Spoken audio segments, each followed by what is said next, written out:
safeexcavator.com. I want to check that. I got to check that website out today. Yeah. Mike Rowe.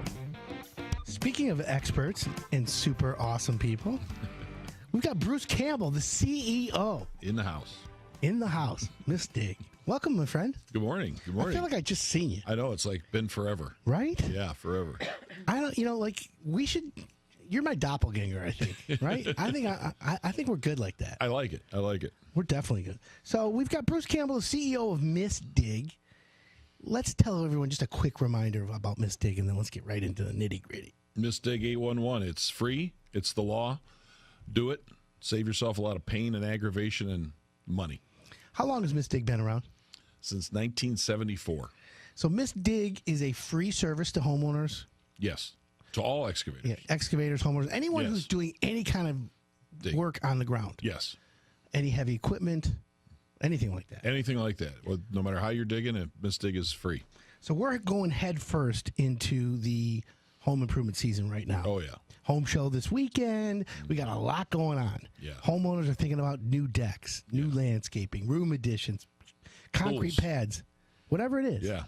They got to call Miss Dig. And, it's funny, now that we're talking as much as we have been, I start to ask people out there, hey, have you ever heard of Miss Dig? And they look at me like, huh, who? Yeah. And then when I talk to the contractors, most contractors are like, yeah, of course. Right. But homeowners need to know. And if you're a homeowner listening and you're thinking of doing any kind of digging, you need to call Miss Dig. Bruce, tell everyone why.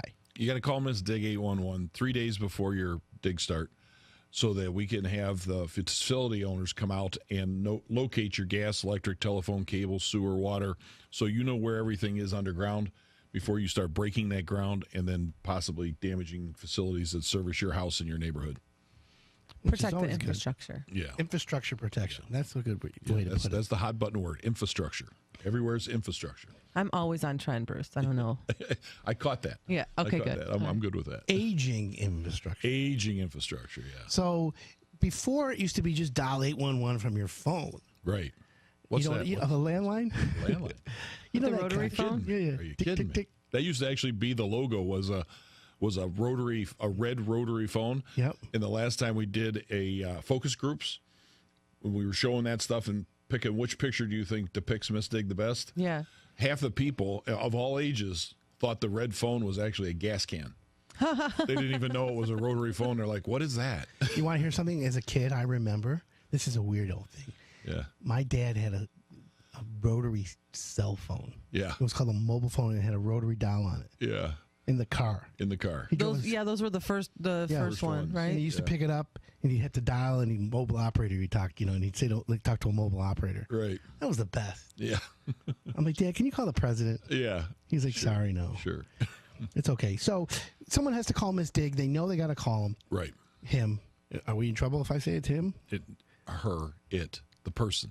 Anybody. That which is. That's what it is. Okay. Yeah. Just making sure, we want to be sensitive to everyone. Right. So we call Miss Dig. And what happens next? So when we receive the notification, whether it's by calling 811 or going to the website, the web-based locate request, we then notify, you give us your scope of work, and we draw a polygon. So we're drawing a picture of where you're going to work. Then that intersects with the polygons of all the infrastructure underground that's available out there that you could come into contact with. And we notify all those facility owners, and then they send out their people or their agents to mark and locate all those facilities. So let's break what those facility owners are. Cable, telephone, sewer, water, gas, electric.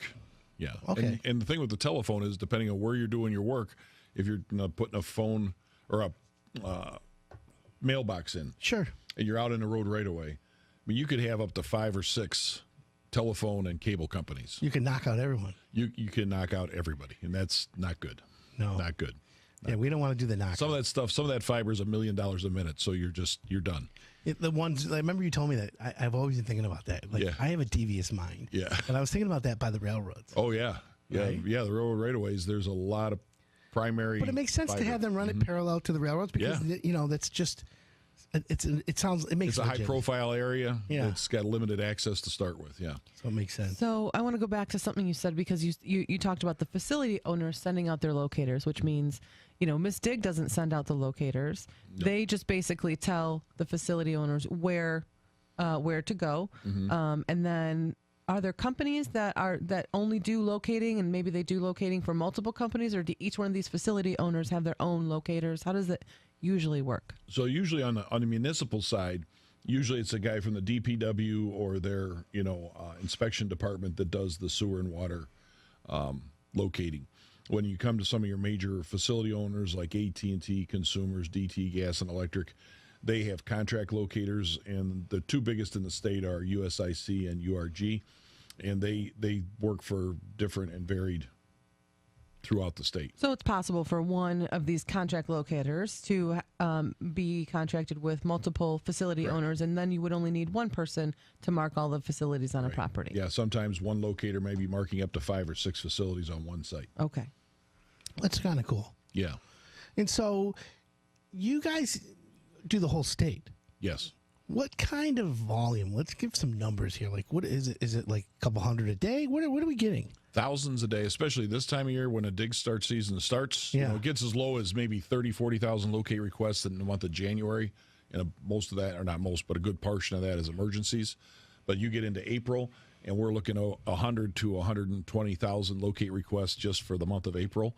Which wow. And that's at 15 to 1. That's 1.5 million transmissions. So last year we did 930,000 locate requests that turned into over 15 million transmissions.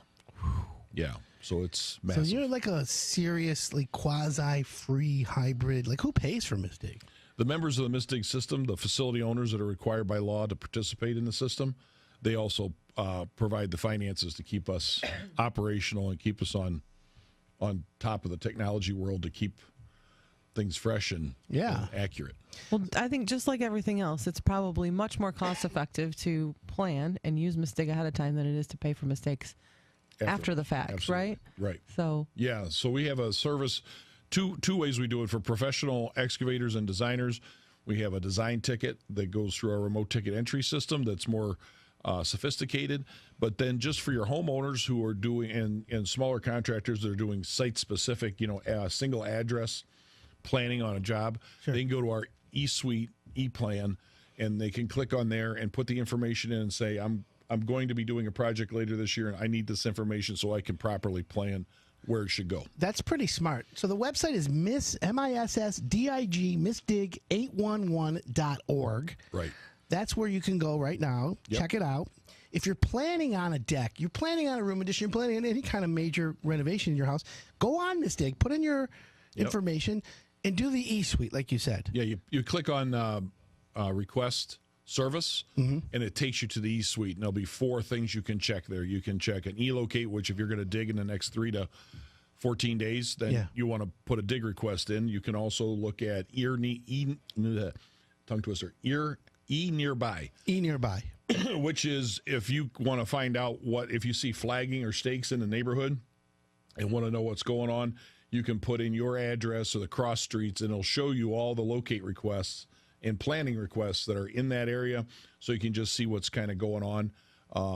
People use that so that they don't remove flags. They see flags and they don't think anybody's doing anything, but there could be something happening, and that's important. And then you have the e-plan, which is for that planning stage. That makes sense. which is good because you can integrate that right into your site plan. Like, let's say you want to add a garage. You can, integrate the facilities right on your site plan, and then, hopefully have a safe excavation. Right. Smart contractors would go to Miss Dig ahead of time. Yes. And start looking at that and looking for anticipating any headaches they might have. Right. And homeowners, too, so that you can avoid any unforeseen costs or change orders because you thought you wanted it on the east side of the house, and then you find out that's where all your stuff is, and you don't want to have to pay to move all your stuff. So when someone goes, if they go online, and the majority of your requests now are online, right? Yeah, 68% of our locate requests last month came via the But there are web. people who still will call. Oh, absolutely. So when they call, they get a customer service person? Yeah, we call notification system representatives, yes.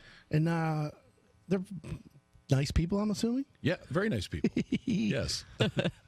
No, they're all mean. Why don't bother me. Yeah. Right. No, I mean, we were at the office. We met a lot of them. They're great. Yeah. Yeah. Good people, knowledgeable, and they're very patient because people are trying to, especially the people who call are generally first-time users of the system. Right. May not understand everything you need to, like you really need to know where you live. Yeah. You know, a lot of people, they have a mailing address, but where they live and their mailing address are two different things. So you got to kind of walk through those things.